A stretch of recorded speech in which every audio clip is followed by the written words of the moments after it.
Baba, tuko hapa, tumeyasikia yale yote umeyasema. We are very happy to hear the history of 60 years since independence. Most of us were not there, even they were not born, even ourselves.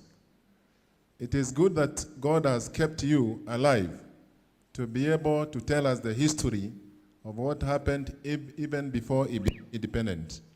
This is the right time to listen to Baba. Baba has been in the struggle for many years. He is our people's president, and we must listen to him. Our work right now is to pick from what he has left, to continue with the determination, with our effort ahead, and join hands to make people proud, like the way Baba has made us proud.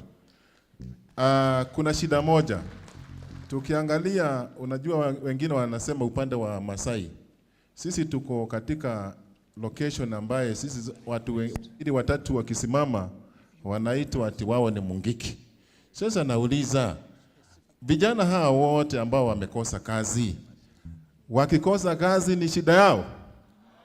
Ni shida yenu?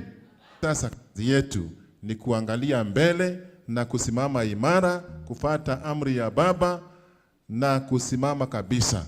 Wakati Musa alifariki, alikuwa anakuwa na miaka mingi sana, akafariki. Lakini Mwenyezi Mungu alitokea Joshua, akamwambia, be strong and of good courage. Be strong and of, because you are the people who are going to lead the nation into the promised land.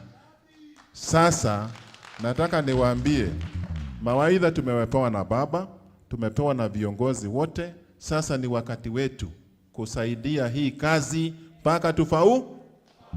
May God bless you. Asante sana.